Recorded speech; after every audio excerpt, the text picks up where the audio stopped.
Hello friends, आज हम लोग नेशनल मूवमेंट में राष्ट्रीय आंदोलन का जो अंतिम चरण है उसके बारे में समझेंगे, जो कि गांधीवादी चरण है। भारत आने से पहले, भारत में सक्रिय होने से पहले जो गांधी जी थे वो डरबन में, जो कि दक्षिण अफ्रीका में है, वहाँ पर दादा अब्दुल्ला का मुकदमा लड़ने के लिए गए थे। वहाँ पर रंग भेद चल रहा था जिसका उन्होंने विरोध किया और प्रिटोरिया में गांधी जी को अपमानित किया गया। यहाँ पर 1894 में दक्षिण अफ्रीका में उन्होंने एक नटाल इंडियन कांग्रेस की स्थापना की और कॉलिन बाग की सहायता से उन्होंने टॉलस्टॉय फॉर्म की भी स्थापना की। इंडियन ओपिनियन नाम का अखबार चलाया और 1904 में उन्होंने फीनिक्स आश्रम की स्थापना की। 1914 में रंग भेद कानून को रद्द करवाने में गांधी जी का बहुत बड़ा योगदान था। 1909 में उन्होंने हिंद स्वराज एक पुस्तक लिखी जो कि पश्चिमी मूल्यों की आलोचना करते हुए ये पुस्तक थी और उन्होंने सभी क्षेत्र में आत्मनिर्भर बनने की सलाह इसी पुस्तक में दी है। जनवरी 1915 में वो भारत वापस लौटे और गोपाल कृष्ण गोखले को अपना गुरु बनाया। प्रथम विश्व युद्ध में अंग्रेजों का समर्थन करने के कारण इनको भर्ती कराने वाला सार्जेंट कहा जाता था और ब्रिटिश सरकार ने इसी वजह से गांधी जी को कैसरे हिंद की उपाधि भी दी थी। 1915 में साबरमती आश्रम जो है, वहाँ पर इन्होंने साबरमती आश्रम की स्थापना की जो कि रचनात्मक कार्यों के लिए जानी जाती थी। भारतीय राजनीति के उदय में इन्होंने चंपारण आंदोलन, अहमदाबाद आंदोलन में जो श्रमिकों का विवाद था, इसके अलावा गुजरात में खेड़ा कृषक आंदोलन, इन सभी में जब सफलतापूर्वक नेतृत्व किया तो वहीं से गांधी जी की छवि बढ़ी। अब गांधी जी 1915 में आए थे, मगर जो उनके गुरु थे गोपाल कृष्ण गोखले, उन्होंने उनको 2 साल तक मुंह बंद रखने के लिए कहा और गांधी जी 2 साल तक हर चीज़ को ऑब्जर्व करते रहे, मगर उन्होंने कभी कोई वक्तव्य नहीं दिया। उन्होंने जो पहला आंदोलन किया वो चंपारण सत्याग्रह है जो कि 1917 में है। ये तिनकठिया व्यवस्था के विरुद्ध किया गया आंदोलन था जिसमें 3/20 भाग पर नील की खेती करनी होती थी और इसमें राजकुमार शुक्ल द्वारा जो है गांधी जी को आमंत्रित किया गया और इसका आंदोलन का नतीजा ये हुआ कि सरकार ने जांच के लिए आयोग बनाया और गांधी जी को इसमें सदस्य बनाया गया। गांधी जी आयोग को ये समझाने में सफल रहे कि तिनकठिया पद्धति जो है वो समाप्त होनी चाहिए और इस प्रकार से जो गांधी जी का महत्व था वो समझ में आने लगा। और टैगोर ने इसी समय जो है, रविन्द्रनाथ टैगोर ने इसी समय गांधी जी को महात्मा की उपाधि भी दी। इसके बाद होता है अहमदाबाद मिल मजदूर आंदोलन जो कि 1918 में होता है। यहाँ पर मिल मालिकों व मजदूरों के बीच में प्लेग के बोनस को लेकर के विवाद था, जिसमें मिल मालिक जो थे वो जो बोनस था उसको समाप्त करना चाहते थे और मजदूर जो थे वो बोनस को जारी रखना चाहते थे।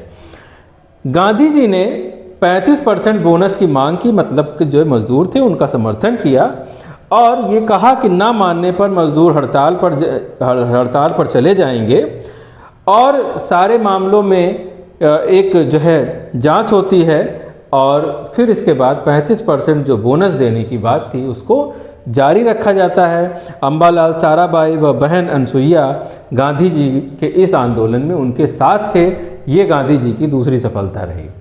इसके बाद होता है खेड़ा सत्याग्रह। यहाँ पर फसल बर्बाद होने के बावजूद मालगुजारी के विरोध में ये सत्याग्रह किया गया था। सर्वेंट ऑफ इंडिया सोसाइटी ने किसानों की मांग को जायज़ माना और सरकार ने गुप्त निर्देश दिए कि जो लगान है उन्हीं से लिया जाए जो देने की स्थिति में नहीं है, जो देने की स्थिति में नहीं है उनसे लगान न वसूला जाए।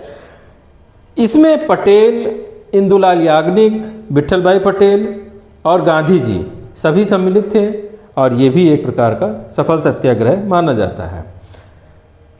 अगला है रॉलेट एक्ट, जो कि आता है 1919 में। यहाँ पर ये जो एक्ट है वो क्रांतिकारी गतिविधियों का दमन करने के लिए बनाया गया एक एक्ट था और इसमें संदेह के आधार पर भी किसी व्यक्ति को अनिश्चित काल के लिए जेल में रखा जा सकता था। ये एक प्रकार का इस तरह का कानून था, इसको एक अंधा कानून भी कहा गया, काला कानून कहा गया इसको। गांधी जी ने 6 अप्रैल को देशव्यापी सत्याग्रह जो है शुरू किया। 8 या 9 अप्रैल को ही गांधी जी को गिरफ्तार कर लिया गया। ये गांधी जी की पहली जो है भारत में जेल थी। गांधी जी को कहीं ना कहीं, चूँकि गांधी जी ने अंग्रेज़ों का बहुत समर्थन किया था प्रथम विश्व युद्ध में, तो अंग्रेज़ों के मन में भी ये भाव जरूर थे गांधी जी के प्रति। वो उनकी बात को इस तरह से सुना करते थे एक सिंपैथेटिक वे में। पहली बार गांधी जी की गिरफ्तारी होती है जहाँ पर उनको लगता है कि नहीं, अब गांधी जी थोड़ा सा एग्रेसिव हो रहे हैं। गांधी जी इसके बाद होता है जलियांवाला बाग हत्याकांड 13 अप्रैल 1919 को। 9 अप्रैल को डॉक्टर सत्यपाल और डॉक्टर सैफुद्दीन किचलू को सरकार ने गिरफ्तार कर लिया। 13 अप्रैल को बैसाखी की एक विशाल जनसभा का आयोजन जलियांवाला बाग, जो कि अमृतसर में है, वहाँ पर इसका आयोजन किया गया। जनरल डायर ने निहत्थी जनता पर गोलियां चलवा दी यहाँ पर, और इसमें जो आंकड़े हैं वो बताते हैं कि लगभग 379 लोग मारे गए। हालांकि ये आंकड़े बहुत ज़्यादा जो है हो सकते हैं। गांधी जी ने 18 अप्रैल को अपना आंदोलन वापस ले लिया। टैगोर ने इसके बाद नाइटहुड की उपाधि वापस लौटा दी।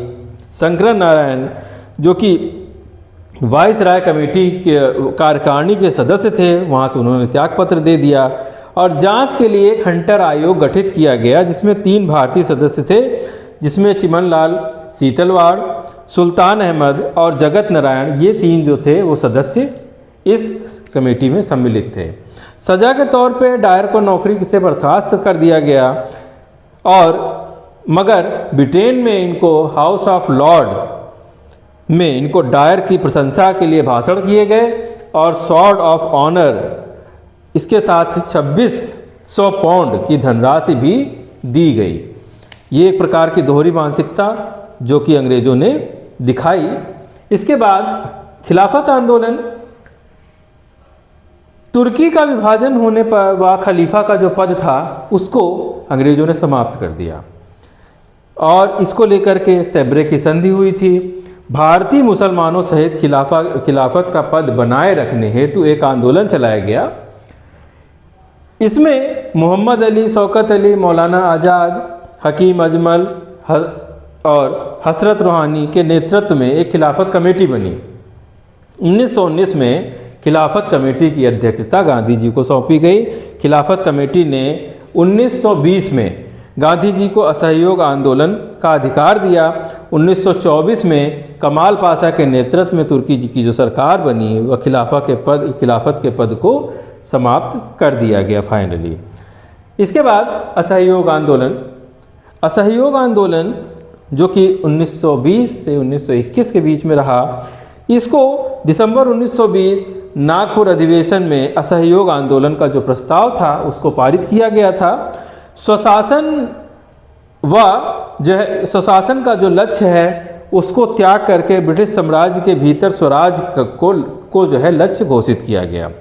पहली बार संवैधानिक दायरे से बाहर जा करके ये एक जन संघर्ष बना और इसमें रचनात्मक कार्यों की एक सूची भी बनी। सभी वयस्कों को कांग्रेस का सदस्य बनाया गया। भाषाई आधार पर प्रांतीय समितियों का गठन किया गया। स्वदेशी वस्तुओं का प्रोत्साहन किया गया और जो कर है उसको अदा करने से मना किया गया। विदेशी कपड़ों की होली जलाई गई, जिससे विदेशी कपड़ों का जो आयात था वो घट करके आधा रह गया। शिक्षकों ने जो शिक्षण संस्थान जो है स्थापित किए गए भारत में, और कई जो प्रसिद्ध वकील थे उन्होंने वकालत छोड़ दी। गांधी जी ने कैसरे हिंद की उपाधि वापस कर दी। मार्च 1911 में विजयवाड़ा अधिवेशन में कांग्रेस सदस्यता का जो लक्ष्य था वो 1 करोड़ रखा गया, और इसी में गांधी जी ने लंगोटी जो है अपना ली। तिलक की मृत्यु हो जाती है इसी में, तो तिलक स्वराज फंड की स्थापना की जाती है। कांग्रेस ने केंद्रीय व प्रांतीय चुनाव जो कि 1920 में होने थे उनका बहिष्कार किया। 1921 में लॉर्ड रीडिंग को वायसराय बनाए जाने पर दमन चक्र और ज़्यादा बढ़ गया था। अकाली आंदोलन, मोपला आंदोलन, चाय बागान हड़ताल, ये सभी जो आंदोलन थे ये सब असहयोग आंदोलन का हिस्सा बन गए। गांधी जी ने 1 फरवरी 1922 को घोषणा की कि अगर 7 दिनों के भीतर राजनीतिक बंदियों को रिहा नहीं किया जाता और तो वो करों की अदायगी समेत सामूहिक रूप से बारदोली में सविनय अवज्ञा आंदोलन शुरू कर देंगे। परंतु उसी बीच चौरी चौरा की घटना होने से असहयोग आंदोलन को वापस ले लिया गया। बाकी नेक्स्ट टाइम पे। Thank you.